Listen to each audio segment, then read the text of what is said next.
This is the Chicks of FinTwit, a finance podcast by women for everyone. I am your host, Caitlin Cook. Join me as I highlight female trailblazers and their male allies across the industry as each shares their expertise on a variety of finance topics. Nothing is off limits. Thanks for joining us. Now please enjoy this episode. All opinions expressed by Caitlin Cook and the Chicks of FinTwit podcast guests are solely their own opinions and do not reflect the opinions of the host or any of their affiliates. This podcast is for informational purposes only, is not investment advice, and should not be relied upon for any investment decisions. We are not recommending any securities, nor is this an offer or sale of a security. Hello and welcome to the Chicks of FinTwit podcast, a finance podcast by women for everyone. I'm your host, Caitlin Cook, otherwise known as Dead Kate Bounce on Twitter. And with us today, we have Morgan Bohr, partner at Bevel PR. Morgan, welcome to the podcast. Thank you, Caitlin. Thanks so much for having me. I'm really excited to chat with you. Of course. I'm really excited for this one. So want to get into quite a bit around PR, specifically crisis management, financial communication, spokesperson training, a whole bunch of things. We'll get there. But for those listening, maybe we'll just kick it off with the canned sort of intro about you and your background and how you got to Bevel today.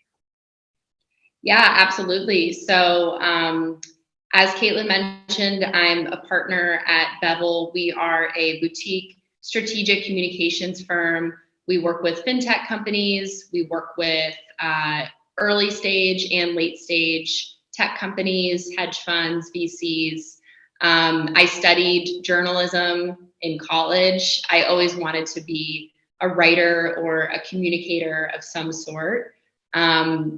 Personally, I've always been interested in fashion and beauty. So I really thought that I was going to go down that path and instead ended up in fintech. And I'm so glad that I did.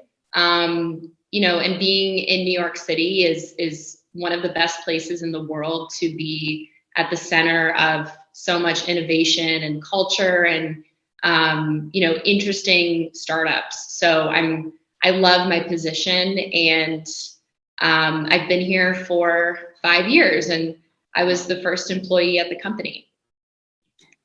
There since day one on the ground floor. I love it. Well, for those listening, we also interviewed CEO of Bevel as well, Jessica Schaefer. So good to have a couple people from the team here. Super excited. And obviously with your experience, there's a lot of things that we could talk about. And I think one of those that when I think of PR, I think about the crisis management aspect quite a bit. And I'd love to talk about, at least starting out, rules of the road when it comes to crisis communications and crisis management. I'm sure working with Bevel, you've had a lot of situations in which, there has to be a quick turnaround on getting communications out in different situations that are, a little bit more high stress that, tends to happen with different companies for different reasons. And, I think some firms, you can never totally be ready, right? But to have some protocols in place ahead of time and, having at least a loose plan for what you should do in the case that something like this does arise. I'd love to hear your take on crisis management and crisis communication from your vantage point at Bevel.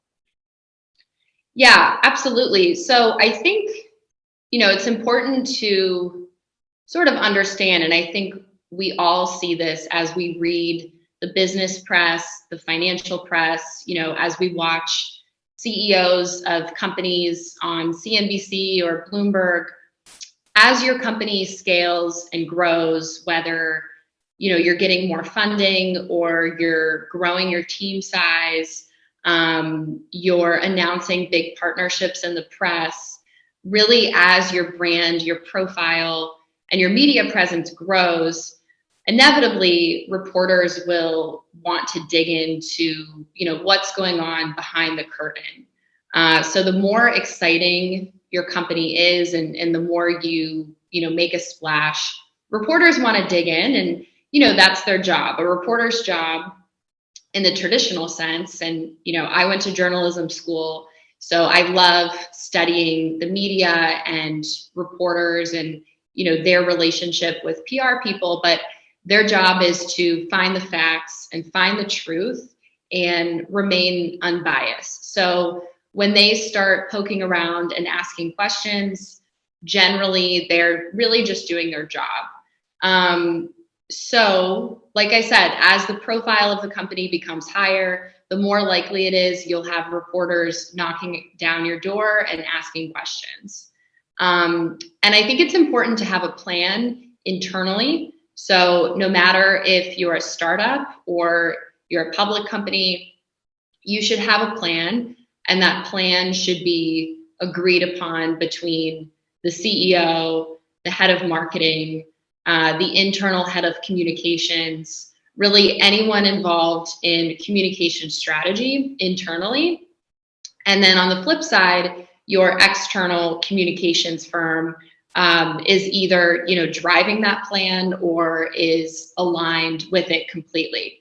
So it's important to have a plan in case, let's say a CEO leaves really abruptly, or there's, a major change from the top stakeholders, or, whatever, there's a legal battle, whatever the case may be. But having that plan in advance will sort of help everyone calm their nerves, because crises are very stressful.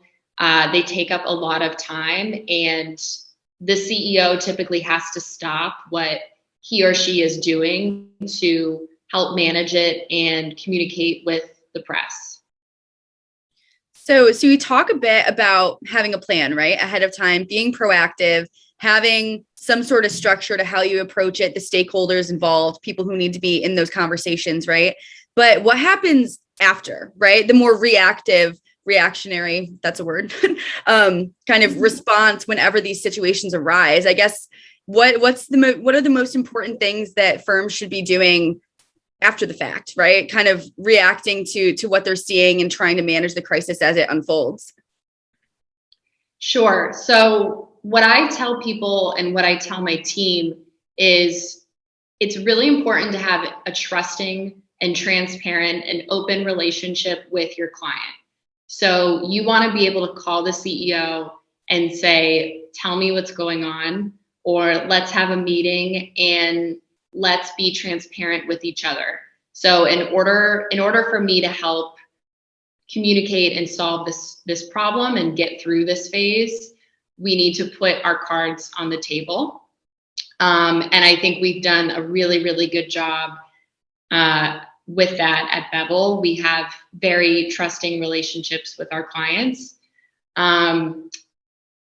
Sometimes reporters will try to dig and, come back with a list of questions that they have for the CEO or the spokesperson. And a lot of my job in that instance is to, you don't always have to answer every reporter question. So you can pick and choose what you want to answer and what you want to communicate. And then I think from my perspective, I try to redirect the narrative and the conversation and focus on something else. And I think that ability to redirect the reporter's attention and get them to the real story is really, really powerful. And frankly, I think, a good publicist is able to sometimes change the narrative or the direction before that story goes to print. So, as much as you can, stopping, whatever narrative in its tracks and figuring out the right course is really important, rather than, and I would say that that's a proactive way to approach a crisis, rather than waiting until, the news is out there and then trying to scramble and manage it from there. So there's two different ways that things can happen, but, proactive before the story hits the newsstands is the most important. For sure. And I love the point on, you don't have to answer every single question, right? And just being active and trying to change the narrative, the ability to pivot and having a plan there is super critical. I'm guessing you have quite a few stories. Not gonna try to dig in on like specific companies and whatnot, but if you have any, I think examples are super powerful, how you handled some of these situations. I mean, there's been countless PR crises, even just in financial services, generally speaking, right? And that happens in any industry, but I think the way that it's handled can say a lot for the future of the company as well, right? If there's a big flop on how you're handling the media relations, and I think the kind of longer lasting implications of that can sometimes be a reflection of like a lack of preparation and a lack of responsiveness in the moment. Absolutely. Something I've dealt with quite a bit across brands is lawsuits. There's been a lot of lawsuits that have not been reported widely in the press. And what I would tell my client in those situations is sometimes you need to take the higher road.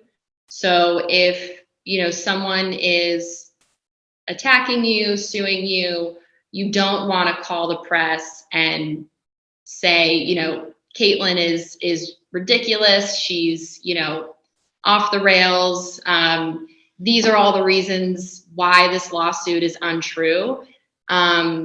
You really want to take the higher road and not, attack someone publicly or, put the spotlight on the situation more than it needs to.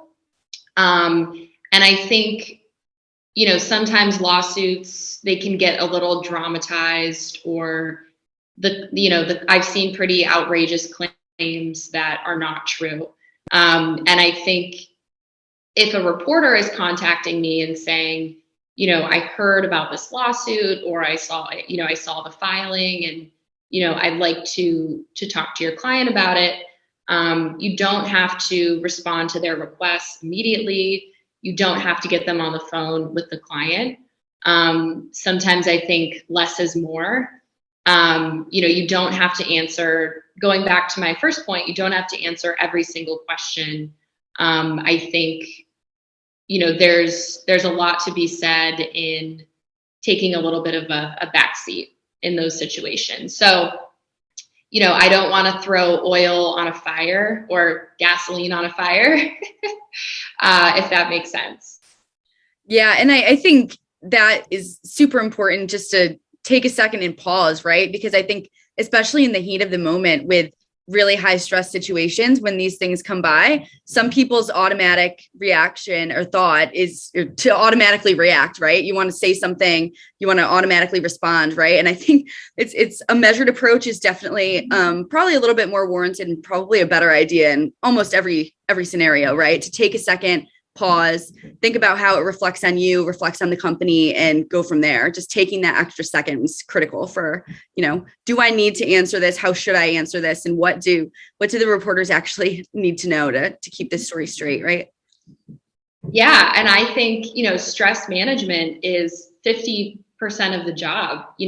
People management is a huge part of working in PR. So you're working with really, really smart, accomplished people who have built these amazing companies, and they want to win, they want to succeed. And you have to kind of keep their emotions and their stress levels under control, and assure them that, as the PR professional, I'm the expert in the room, and let's take a step back, let's take a breather, and let's think about this strategically. And, here's my counsel, rather than, like you said, if you're in a fight with a partner or a friend, sometimes your gut is to respond in the moment, but really calming the energy in the room and thinking about what the most appropriate course of action is, I think is very important. Definitely. And kind of rolling this into a more general conversation, regardless of crises, right?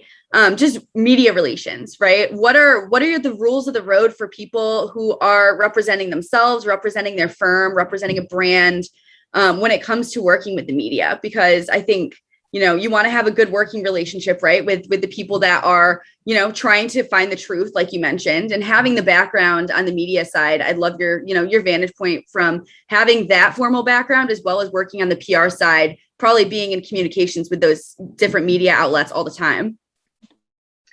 Yeah, absolutely. I think something that's really underrated is understanding like what is a reporter's day to day? What does that day look like for them? Whether it's a reporter or a TV producer or a host, anyone that works in the media, what are they up against on the day to day? What are their struggles? What are their demands? Because I think it's a really tough job to be a reporter, especially today. And they're under a lot of pressure and deadlines and demands. So being able to be a good partner to them is critical. And if you're a good partner to them, they will respect you. They will want to keep working with you. They will want to interview your clients. So, I think that means for me is being responsive to them. If they're on a deadline, making sure that I can get them what they need by their deadline. If, there's certain producers who like to be contacted at certain times of day. So, rule of thumb, you don't call a producer during the time that their show is on TV because they're busy. Just understanding some of the rules of the road. And also, when I pitch a reporter, I like to give them something tangible that they could work with. I don't like to send garbage, I guess I would say. I like to give them real stories that are relevant to them, that, are up their alley in terms of what they cover and what they're interested in. So I really take my time to look at, Caitlin, if you're a reporter, what's your beat? What types of companies do you cover? What types of executives? And make my pitch as relevant and, targeted as possible.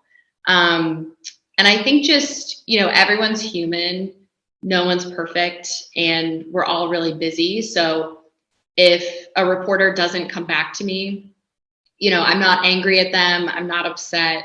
Sometimes they might just not be interested, and I can move on. So just understanding their roles and, having empathy a little bit, I think, because it is a really tough profession.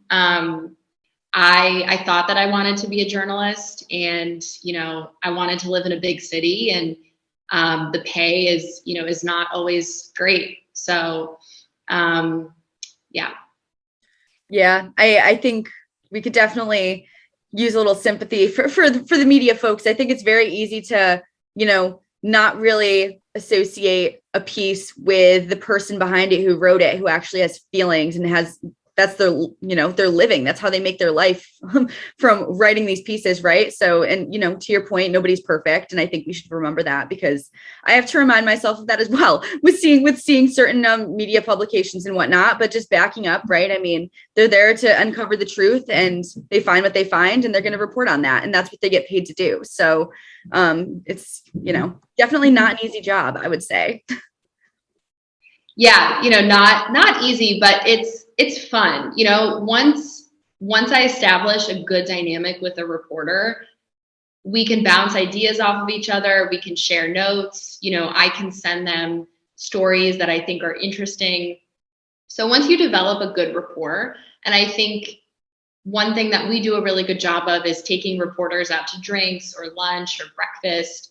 My boss, Jessica, she used to go to SoulCycle classes with this reporter at Fortune magazine before the pandemic. So getting to know them as people and hopefully becoming their friend as well as their partner and their colleague. Yeah, just treating people like humans, right? And wanting to get to know them beyond that, and actually forming relationships, I think, is critical in any business, but especially on the media side for sure. So definitely want to have a good working relationship with those folks.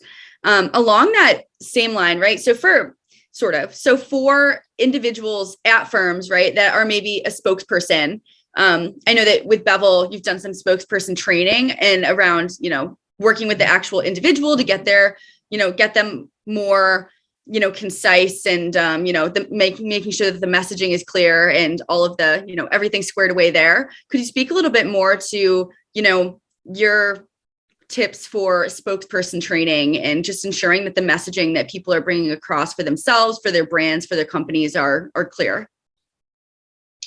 Yeah, absolutely. I think sometimes, I work with a mixture of people. So I work with CEOs who have never done interviews in their life. And I work with entrepreneurs and founders who have been doing media for 20 years. So I think if you're new and you've never done an interview before, it can be a little bit scary and intimidating. And so we work with people on their confidence, not only in the way that they project and carry themselves and, how they relate to the camera and, all of those aesthetic things. But I think sometimes it stems from, confidence and feeling self-assured when you speak about, yourself or the company. So I think psychologically, there's some things that we work on with them. What I like to do with my clients is I help them develop, 3 or 4 key themes or areas that they want to continually talk about in the press. So making it really simple and boiling it down, what are those like bullet points or talking points that you can consistently repeat over and over and get the same message across on many different platforms, just to keep it easy and consistent.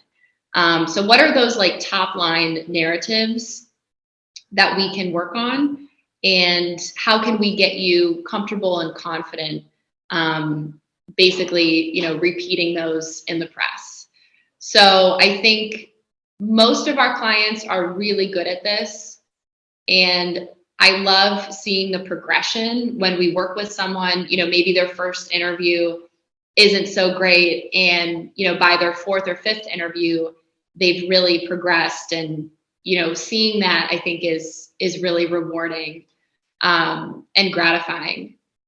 It's definitely a big part of the job. I think if you're a CEO or a leader, you're the face of the company and people are looking to you to be that spokesperson. And it's not always easy, especially if you work in fintech and, you went to MIT studying computer science or whatever. It's different from, being in entertainment and maybe your background is not in public speaking, which is totally okay. But I think anyone has the ability to be trained. And like I said, it's really exciting when you can see people improve over time.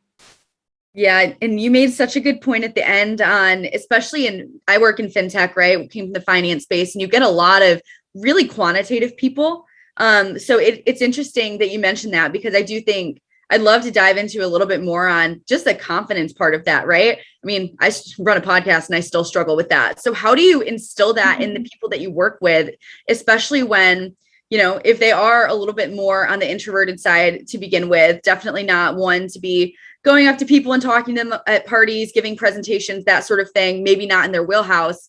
But like you said, they're the face of the company and they have to represent the firm. It can't be anyone else, right? So where do you even start when you're trying to train people with those characteristics?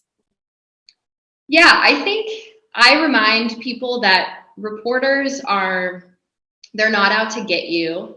They genuinely want you to win and to succeed and to, give a good interview. So they're not out to get you or disparage you.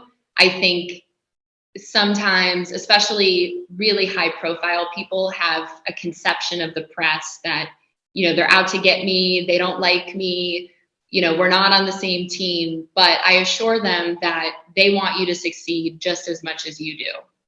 So the person who you're speaking with, they're just a person.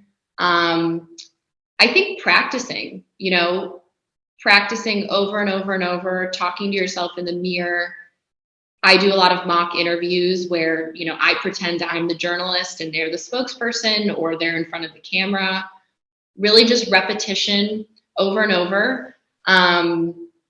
And, reminding them that even for me, I think imposter syndrome is a huge part of almost every leader. Just reminding them, you're a rock star. You're in this position for a reason. And, I'm here to just refine a couple of things. And we're all on the same team. Yeah. I mean, I feel like it's just the positive affirmations, right? I mean, you wouldn't be leading this company and building what you're building if you were actually an imposter, right? So sometimes it's the little things like that, right? Where you're just, reinstilling the confidence and the things that they should already hopefully know, but just saying it again and having them hear that is super powerful. So kind of along the same line still, because I am interested in a lot on like just being in the media and like having people, representing different companies and whatnot. If we look at this from less of, a CEO or individual perspective and switch over to talking a bit more about brand positioning. I know you work at Bevel with a variety of different firms, and I'm sure that the approach differs, right, for what those firms do and who their audience is. But what are when it comes to brand positioning, maybe we handle this in kind of a couple different segments, but first covering for a firm that is new, right? For startups in the space, trying to build a reputation out versus, a firm that is, well-known, well-respected, very much in the spotlight and kind of managing the brand there. I'm sure it's a much different approach from beginning to end, but curious for your thoughts. Absolutely. I think the media is competitive. And so I always encourage people to talk about what makes you stand out. What's your it factor? What's your biggest differentiator? And I think that sounds really simple, but everyone has something unique about them, unique about their brand, something that makes them, newsworthy and stand out. So sometimes I have to pull that out of people in the beginning, but we can always find a way to get there. I think that's really, really important. I think, it's getting harder to acquire new customers on social media, especially in fintech. It's just very expensive now. It's very crowded. So sometimes I don't think social media, paid campaigns and paid advertising is the best way. I think organic press is more important now than ever before, arguably. And so that's, I think that's a big part of it. I think in order to make PR really successful, it's a team sport. So if you have an eager CEO and, their marketing team is really on board with storytelling and helping everyone craft the narrative, and then we're also there to help craft that narrative, it's really like a cohesive team sport of, everyone pitching in and helping each other. Sorry, I'm saying a lot. You can cut those out. Yeah, no, you're fine. I just did it too. I do get really interested from being a Gen Z and having a social media addiction myself. When you mention, it's really competitive in social media. And I talked about this with Jess a bit as well, but how do you differentiate outside of that, right? Because everyone's going to social media now. It's the free way to market. It's easy to get in front of thousands of people, but to your point, it's competitive and it's very difficult to hold that attention. Like what are your strategies at Bevel for trying to actually get people in firms out there in the open in a way that people can recognize, that people actually will see in that competitive of a marketplace, if that makes sense? Sure. I think, organic press is extremely important. And I think I'm a huge fan of broadcast TV and I'm a huge fan of podcasts because it's a different type of medium. I think people's attention spans are short, but there's still a need and a want for long form content. And I love podcasts because it allows the spokesperson to really tell their story and go a little bit deeper and dive in, in a way that an article maybe can't. And I love TV because it allows the CEO to showcase their personality and their heart and their soul behind the brand or the company. I think what I will say, a couple of our clients have a really strong Twitter, Instagram, YouTube platform. That's really their own leadership platform. There's no paid advertising behind it. And they've started this community, especially on Twitter, as fintech, crypto, it's all on Twitter. They've started their own community and they have tons of followers, and they've really grown. It's almost like an extension of the brand's community, because people who rally behind a brand also follow, likely they're following the founder or the CEO. So if they've built a strong community through their own channels, I think hats off to them. It's not always easy to do, but I've seen people do it really, really well. And they're able to grow this genuine, authentic, kind of like cult-like following behind the brand, which is just amazing. So there's ways certainly that you can leverage it aside from, paid advertisements on Instagram or TikTok or whatever. Yeah, that's a really good point on, if people are a huge fan of a brand, and I think we see this more and more with social media becoming so ingrained in society and your everyday life, right? People want to work with good people. People want to know the person behind a brand more than ever, I think. At least that's my opinion on it. So curious for yours. But I think that, if you can pair a really good PR strategy, getting in traditional media, being on TV, having those appearances there, as well as that really strong social media presence as well, that grew a bit more organically. You have an actual community where you're interacting with your users. That's huge, because you don't see every firm taking the time or to have that outreach that's a little bit more personable. And when you add a personality behind a brand that is a good one, a good personality, right, that people want to work with, people want to engage with, I think that that's super, super powerful for a brand as a whole too, to have not just a good product, but a good team behind it. Yeah, absolutely. I couldn't agree more. I think there's a reason why, people love watching Mark Cuban on TV, for example, or they love following him because he has a personality. He makes bold predictions and statements, and he recently launched an online digital pharmacy company that allows people to access, prescription medications at a lower cost, and people loved it because that type of company is so needed in today's environment. And I think that's something really notable. And I also think, so we recently launched a new division at the company, which is dedicated to executive profiling. Exactly, what we were describing, representing people and their own brands and personalities that might be a little bit different from the company that they run. My favorite types of leaders to follow are people who are multifaceted. Maybe they're interested in politics or the arts or theater, or they've written a book, but they have different interests and passions outside of just running their company. So I'm really excited about this division, and I'm excited to represent more interesting faces around the world.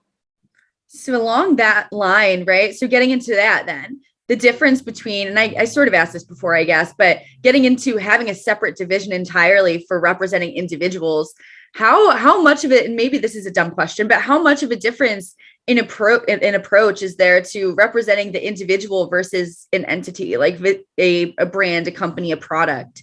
I mean, I'm sure that the approach is clearly a little bit different, right? For wanting to, pull back the curtains on, who a person really is and where they come from, and their interest is probably a little bit different than an actual company too. But curious about that. Yeah, absolutely. I think there's more opportunity to tell more creative consumer facing stories about who that person is. And I think that opportunity really excites me. Some of my favorite work I've done is profile stories. I've worked on profiles in the Wall Street Journal, in Forbes, so many different outlets. And those are my most satisfying moments in my career. So I think it opens up more opportunity, and it's a little bit more personal because you really get to know, 360 degrees of who this person is and what they're so passionate about. So I love that type of work. We recently hired someone who worked with Elvis Duran for 12 years as his personal publicist, and really grew an empire with Elvis. And he's working with me on this division. So I'm really excited. I love getting to know people really personally. So maybe that's part of my reporter instincts, is to just ask a lot of questions. But I'm really excited. Yeah. And I think those are the questions that people want answered, right? When you start digging into a brand and the people behind it, what's their actual story? And you want to know that they have interests and are multifaceted like that. I think those are the most interesting people. So definitely agree. I guess kind of getting back to just you, right? So where you see the future of PR within finance and fintech. I know you mentioned that you really like beauty and fashion as well, which I'm also down to talk about for, kind of the differences in perception and representation of firms in that space. I know Bevel focuses more on fintech and finance and whatnot, but curious to hear, I guess 2 questions then. Where you see the future role of PR within the financial services and fintech space. And then also just for your personal interest with fashion and beauty, how you see that space, differing or maybe having similarities to the finance side in terms of, what you see in the media, how you see it represented, and, the PR strategies in that space. Yeah, absolutely. I mean, I think it's very competitive. And I'm a very competitive person, and I like to win. And I think what we like to do is deliver best in class results and, really be accountable partners to our clients, and be, a lot of that is being proactive. I think there's a lot of PR professionals who maybe they've been trained to be really reactive when it comes to the news and the press.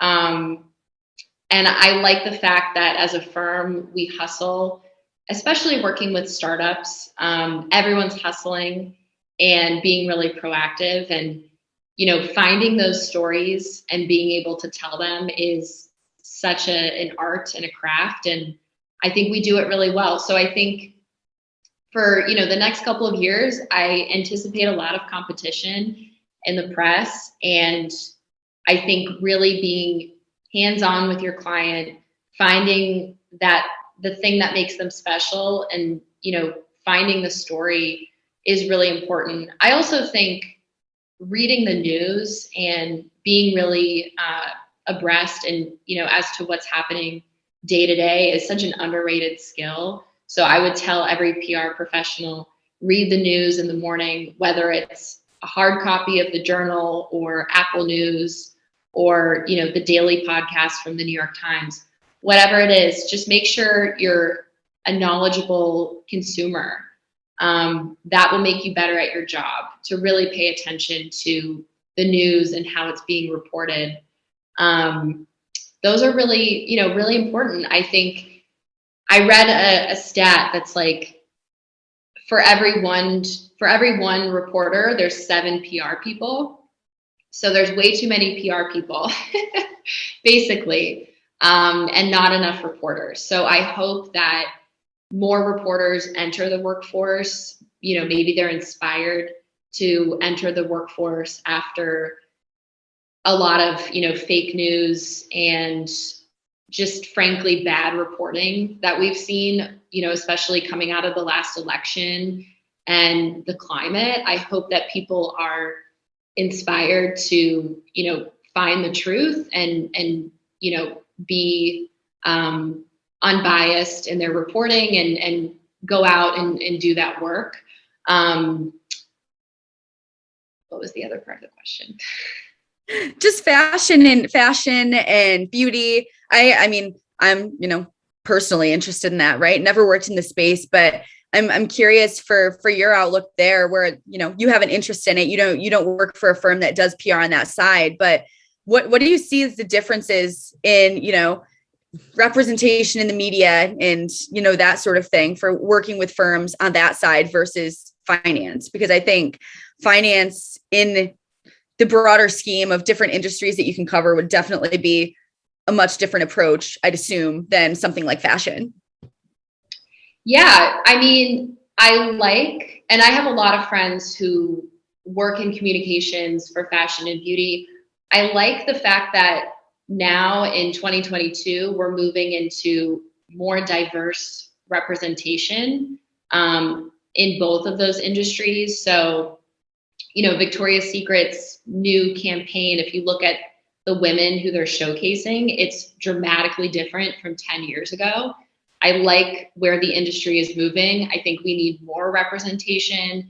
We need more diverse voices and figures in both of those realms. And I think that crosses over into fintech as well. We need more women.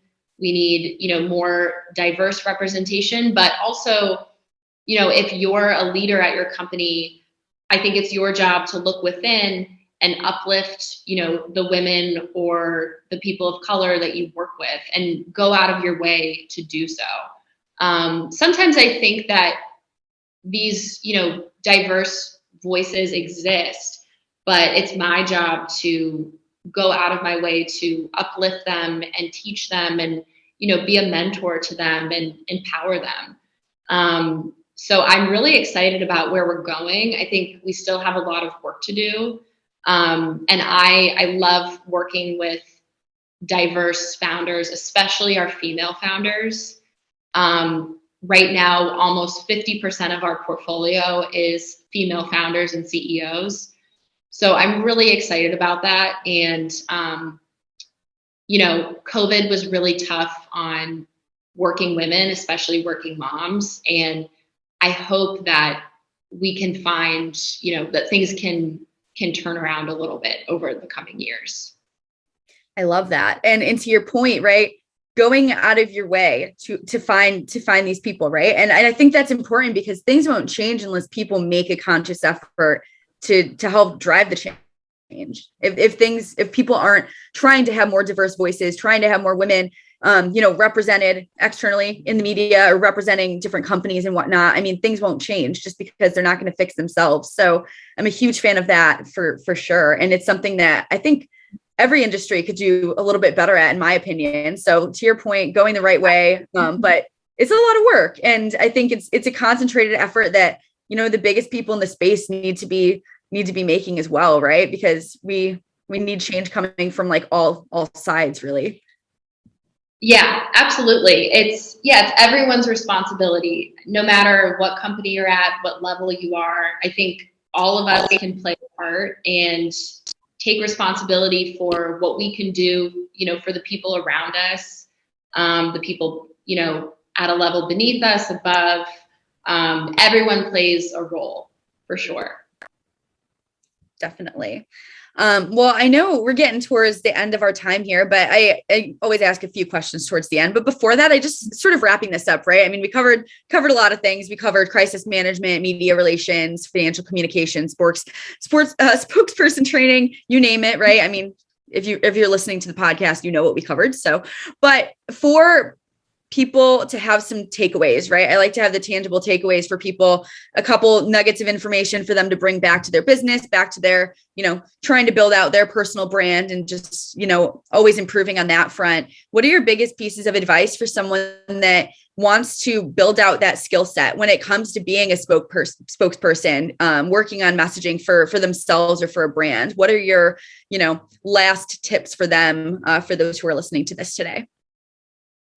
Yeah, it's a great question. I think move towards things that you're passionate about and you genuinely love, not what you think someone else loves. Or, one thing that is kind of funny that sometimes I see people do on Instagram, for example, when influencers say, what type of content do you want from me, or what types of things can I be sharing? I think turning it back on yourself and thinking what type of content is genuine to you, and what is your point of view and your perspective. And I know that sounds maybe a little bit overused, but if you stay true to your brand and who you are, you will naturally attract the right people and the right following.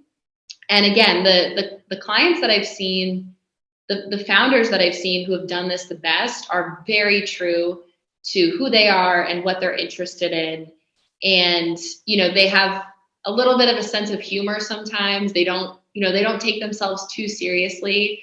Everyone is just a human. But I think, I have a couple of friends personally who are pretty big content creators online. And in the past, they've taken, directions that they thought they were supposed to take, or they thought that someone wanted out of them. But if you look inward and think about what is the most interesting and exciting to me, and what do I really care about, you will attract the following that feels genuine to you. So that's the best advice. And I use something called hot takes with my client, where I say, what is your hot take on XYZ opinion? What is your bold statement? What's your concrete point of view?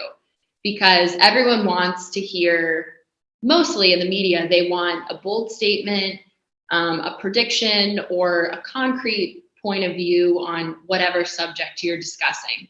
So the more concrete and, I guess, directive you can be, the better off, or the more success you'll have. Love so much of that. And especially the staying true to yourself on building out a brand, right? Because one thing, not a PR professional, but one of the things that I always stand by when anyone ever asks about building out a brand, right? Or just, trying to, up their presence and trying to build out their network, is if you are yourself and you're bringing that to the table and truly being authentic, it shouldn't feel like work, in my opinion, right? It shouldn't. I think the best brand development comes from literally just being yourself.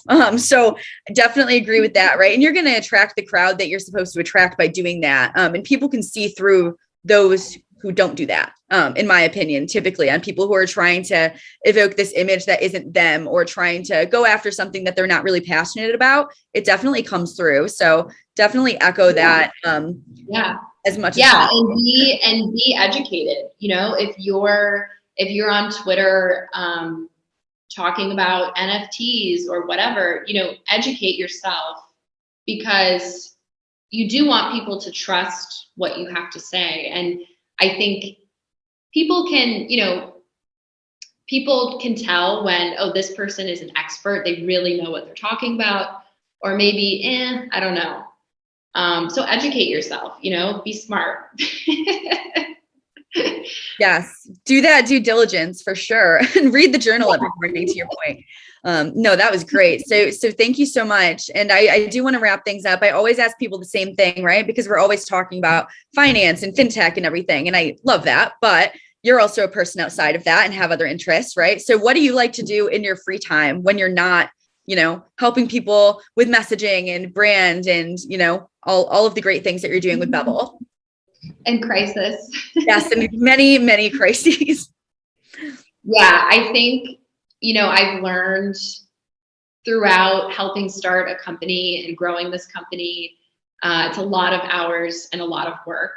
And I've learned that if you have really good friends around you and maybe a good partner, you will be much better positioned to deal with, a lot of the day-to-day anxieties and stresses. So I think my friends are incredibly important to me. A lot of them have no idea what I do or work in a different field, and it doesn't matter.